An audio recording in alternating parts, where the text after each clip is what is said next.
Welcome to blue का IAS. आप लोगों को पता है कि हम लोग प्रीलिम्स बूस्टर सीरीज को रन कर रहे हैं, ठीक है, जिसमें हम लोग पहले पॉलिटी को खत्म कर चुके हैं और अब हम लोग इकोनॉमी को धीरे धीरे करके आगे की तरफ लेकर जा रहे हैं, ठीक है। इकोनॉमी में यूपीएससी कौन से एरियाज पर ज्यादा फोकस करता है, इस चीज को ध्यान में रखकर इस पूरी सीरीज को डिजाइन किया गया है, ठीक है।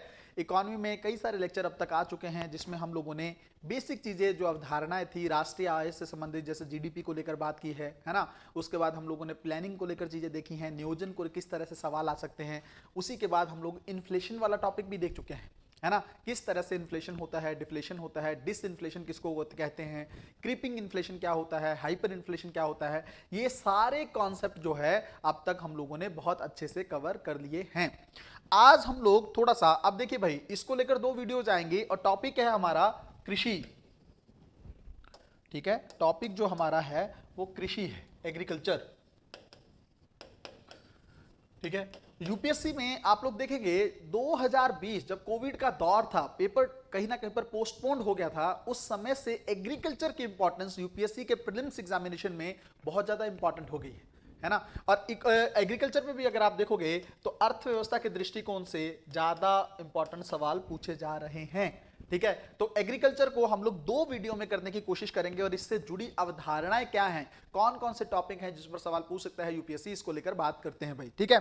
सबसे पहले तो भाई आप एक चीज देखो, जो एग्रीकल्चर है वो राज्य सूची का विषय है, ठीक है, स्टेट सब्जेक्ट है ये तीनों सूचियों में, है ना। तो पहले तो ये याद रखो, सिंपल सा कॉन्सेप्ट है बट याद रहना चाहिए। उसके बाद आप ये देखो, जो सबसे इंपॉर्टेंट सवाल इसमें बनता है वो ये है कि कौन कौन सी ऐसी चीजें हैं जिसमें भारत जो है वो सबसे ज्यादा उत्पादन करता है ना। कौन सी फसलों को लेकर चीजें हैं जिसके मामले में भारत जो है बहुत अच्छे तरीके से वर्क कर रहा है या ज्यादा उत्पादन। जैसे आप लोग देखोगे पहले में तो दुग्ध का जो उत्पादन है, दूध का जो उत्पादन है, हम सबसे ज्यादा उत्पादन करते हैं, है ना। याद रखिएगा क्योंकि यही पूछ रहा है यूपीएससी, है ना, किसका सबसे ज्यादा उत्पादन करते हैं, किसका सेकंड करते हैं। दूसरा अगर आप देखोगे तो जूट का उत्पादन हम सबसे ज्यादा करते हैं। तीसरा अगर आप देखोगे तो दालों के उत्पादन के मामले में भी भारत जो है फर्स्ट पोजीशन पे है ना। दालों का उत्पादन भी हम लोग ज्यादा करते हैं, उपभोग भी हम करते हैं और आयात भी हम ही लोग सबसे ज्यादा करते हैं, ठीक है। सेकंड पोजीशन में जो सेकंड उत्पादक है भारत दूसरे नंबर पर, ऐसी कौन कौन सी फसलें हैं भाई, ऐसी कौन कौन सी फसलें हैं, तो देखोगे आप लोग चावल आपको दिखेगा, ठीक है। चावल के मामले में, गेहूं के मामले में, फलों और सब्जियों के मामले में, फलों और सब्जियों के मामले में आप लोगों को दिखेगा कि भारत जो है, इवन कपास के मामले में भी भारत दिखेगा सेकंड उत्पादक, ठीक है। सेकंड बड़ा प्रोड्यूसर है भारत इस मामले में। तो याद रखिएगा भाई, दूध, जूट, इवन आम का उत्पादन आप देख लीजिए, ठीक है, इसमें भी भारत आपको टॉप पे मिलेगा, है ना। तो ये चीजें याद रखना है, यूपीएससी कौन सी चीजें पूछता है, किसको लेकर हम लोगों को। आयात के लेकर चीजें देख लो, खाद्य तेल जो है आपका, है ना, कहीं ना कहीं पर हम लोग देखेंगे ना तो खाद्य तेल के मामले में हम तीसरे सबसे बड़े आयातक हैं विश्व के स्तर पर, और यूपीएससी आजकल खाद्य तेल पर फोकस भी कर रहा है ना। तो ये चीजें सबसे पहले आप लोगों को पता होना चाहिए, कौन कौन सा प्रोडक्शन के मामले में चीजें हम लोग कैसी करते हैं। उसके बाद देखो भाई, एक कॉन्सेप्ट आता है कृषि जनगणना का, ठीक है। कृषि जनगणना का एक कॉन्सेप्ट आता है। सबसे पहली जनगणना जो है 70-71 में की गई थी, ठीक है। एक कॉन्सेप्ट तो ये याद रखो कि कृषि जनगणना सबसे पहली बार कब की गई थी, और ये प्रत्येक 5 वर्ष में की जाती है ना, प्रत्येक 5 वर्ष में की जाती है। और दूसरा जो आपका 15-16 में जो कृषि जनगणना की गई थी वो 15वीं जनगणना थी भाई, ठीक है, 15वीं जनगणना की थी चीजें, ठीक है। तो आप लोग याद रखेंगे कि ये कृषि जनगणना जो है इसको लेकर क्या चीजें हैं। उसके अलावा आप एक चीज देखिए भाई, एक चीज देखिए, ये जो जनगणना है ये वाली, ये एक बात कहती है कि भारत में 86% जो किसान हैं वो लघु या सीमांत किसान है, ठीक है, लघु सीमांत। तो याद रखिएगा भाई, ठीक है, 86% छोटे किसान है भारत में, और जो उनका, जो आप सोचते हो जिनके पास 10 हेक्टेयर से, और किसको बोलते हैं भाई लघु या किसान, सीमांत किसान, जिनके पास 2 हेक्टेयर से कम जमीन है ना। और ऐसे कितने हैं, 0.54% ऐसे हैं जिनके पास 10 हेक्टेयर से ज्यादा जमीन है। तो भारत में बड़े किसान है ना, उनका रेशियो को बहुत ज्यादा नहीं है, 0.54% है जिनके पास 10 बीघा से ज्यादा जमीन है, 10 एकड़ से ज्यादा जमीन है, वरना आप देखोगे तो संख्या इनकी ज्यादा मिलेगी आपको, ठीक है। कृषि को लेकर कुछ बेसिक चीजें और देखिए भाई, जल्दी से देखिए। एक होती है भाई गहन कृषि,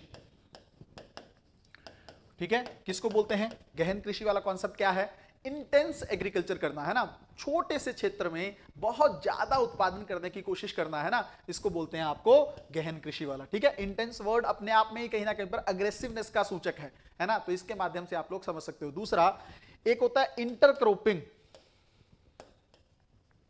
ठीक है, इंटरक्रॉपिंग या फिर इसको हिंदी में बोलते हैं अंतर फसल कृषि। इसका मतलब क्या है भाई, एक ही समय पर एक खेत में या एक क्षेत्र में कई सारी फसलों का पैरेलल उत्पादन करना है ना, साथ साथ उत्पादन करना है ना, एक टर्म ये भी हो गया। दूसरा देखिए मिक्स्ड एग्रीकल्चर जो है, मिश्रित कृषि, इसका मतलब ये होता है कि आप कृषि भी कर रहे हो और साथ में पशुपालन भी कर रहे हो। ठीक है, तो ये कुछ कुछ अवधारणाएं ऐसी हैं जो कृषि को लेकर आपके सामने पूछी जा सकती हैं। क्या होता है इंटेंस कृषि, क्या होता है, किसको इस मामले में बोलते हैं। ठीक है भाई, एक चीज आप लोग फिर से समझ लीजिए भाई, देखो प्राकृतिक खेती जो होती है, नेचुरल फार्मिंग जो होती है, उसके अंतर्गत क्या कॉन्सेप्ट है वो भी थोड़ा सा जल्दी से एक लाइन में यहां पर समझ लो। देखो भाई, प्राकृतिक खेती का ये सीन है कि आप रासायनिक उर्वरकों का प्रयोग कम कर रहे हो, है ना, आप लोग गाय के गोबर का, उसकी खाद का, ये सब चीजों का इस्तेमाल कर रहे हो आप, है ना, रासायनिक उर्वरकों पर आपकी निर्भरता कम हो। बट इसका सबसे बड़ा नेगेटिव एस्पेक्ट है जो यूपीएससी प्रीलिम्स में पूछ सकता है, बहुत सारे लोगों को नहीं पता होगा, उत्पादन का स्तर इसमें कम हो जाएगा। उत्पादन दे देगा क्या, उतना नहीं दे सकता है, उत्पादन में कमी हो जाएगी इससे, है ना। तो यह एक सबसे नेगेटिव एस्पेक्ट है नेचुरल फार्मिंग को लेकर कि आप लोग फोकस तो कर रहे हो कि रासायनिक उर्वरकों पर ध्यान नहीं देना है, और रासायनिक उर्वरकों का सबसे बड़ा फायदा यह था कि खाद्य उत्पादन ज्यादा होता था। और भारत में जिस दृष्टिकोण से आप देख रहे हो, जिस स्पीड से जनसंख्या बढ़ रही है, तो खाद्य उत्पादन भारत के लिए एक कहीं ना कहीं पर खाद्य सुरक्षा जो है बहुत बड़ी चुनौती के रूप में उभर रही है। उसके अलावा कौन कौन से कॉन्सेप्ट इस कृषि में है। एक सवाल यूपीएससी ने पूछा था कि भारत में भू सुधार का प्रमुख उद्देश्य क्या रहा है। प्रीलिम्स 2019 में सवाल पूछा गया था, भू सुधार। ठीक है भाई, तो इसमें वैसे तो बहुत सारी चीजें थी, है ना, भूमि सीलिंग को लेकर करना था कि एक व्यक्ति के पास इससे ज्यादा जमीन नहीं होगी, है ना, कृषि जोतों का आकार क्या होगा, ये सब चीजें भी डिसाइड करनी थी। बट मुख्य उद्देश्य अगर आप देखोगे ना, तो ऐसे व्यक्ति जो कहीं ना कहीं पर भूमिहीन जो कृषक थे, ठीक है, भूमिहीन लोगों को भूमि प्रदान करना, ये इसका प्रमुख उद्देश्य था। यूपीएससी ने ऑफिशियल आंसर ये दिया था भाई, ठीक है, क्योंकि यही सबसे बड़ा निचोड़ आपको दिखता है ना। ओवरऑल अगर आप होलिस्टिक इसका देखोगे ऑब्जेक्टिव, तो आपको ये दिखेगा। ठीक है, तो लैंड रिफॉर्म को लेकर मुझे लगता है क्वेश्चन पूछा गया है, तो आपको फिर से रिपीट ना हो जाए, तो चीजें अच्छे से पता होनी चाहिए।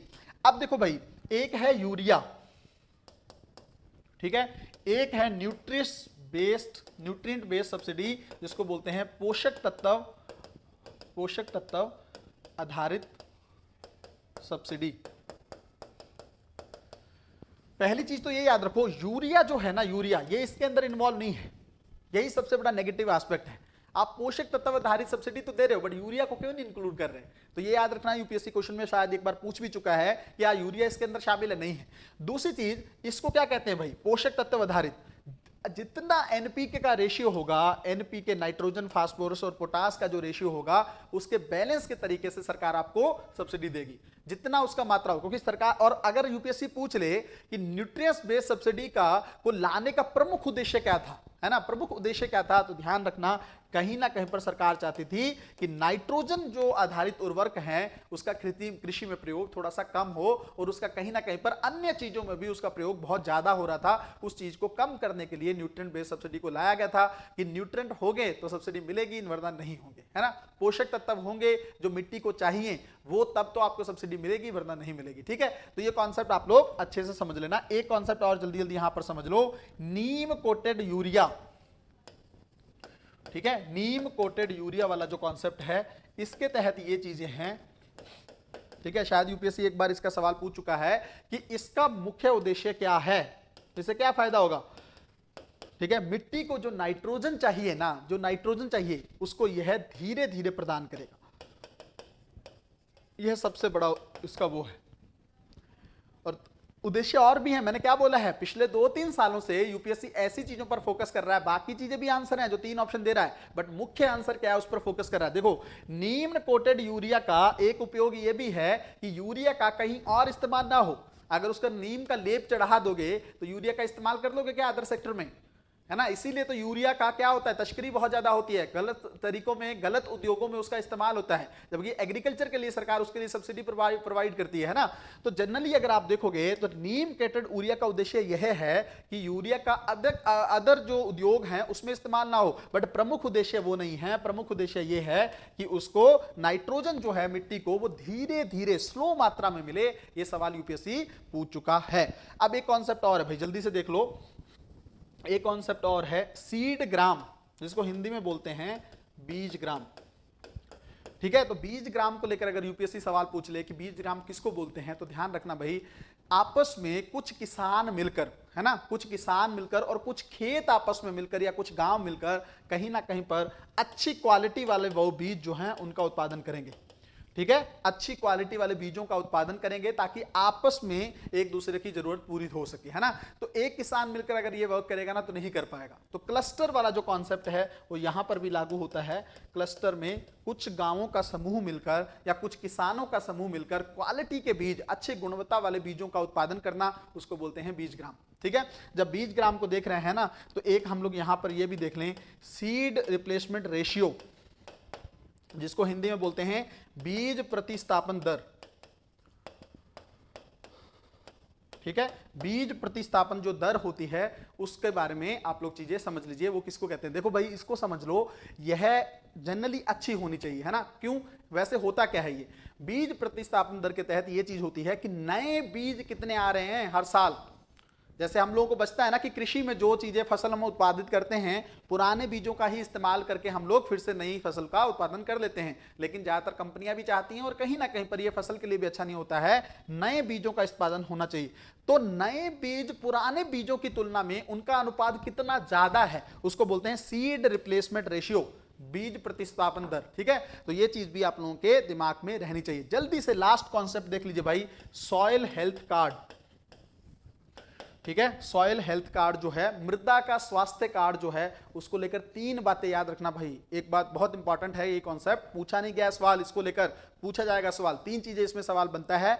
एक तो ये बनता है कि इसमें कितने सालों के बाद, ये गैप के बाद में जारी किया जाता है। तो 3 सालों के गैप के अंतर के तहत ये बार बार जारी किया जाएगा मृदा का स्वास्थ्य कार्ड। और मृदा स्वास्थ्य कार्ड क्या होता है भाई, है ना, किसानों को ये बताने के लिए कि आपकी मिट्टी में कौन कौन से पोषक तत्व अच्छे से हैं, किसकी कमी है, ये सब चीजें बताने के लिए मृदा स्वास्थ्य कार्ड को जारी किया जाता है। और इसके अंतर्गत आप देखोगे 3 सालों के गैप पे जारी करते हैं और 6 फसलों के लिए इसको जारी किया जाता है। और तीसरा सबसे इंपॉर्टेंट, 12 मापदंडों का इस्तेमाल करके बताया जाता है कि कौन कौन से पोषक तत्व, 12 पोषक तत्वों की जानकारी इसमें दी जाती है। ठीक है, तो याद रखना भाई, 3 साल की जगह कुछ और लिख देगा या फिर ज्यादा फसलें लिख देगा या फिर ये लिख देगा कि पैरामीटर में कुछ आगे पीछे गणित कर देगा। ठीक है भाई, याद रखना इस चीज को लेकर। तो मिलते हैं अगली वीडियो में, तब तक अपना ध्यान रखें, अपनी पढ़ाई को बहुत अच्छे तरीके से करते रहें।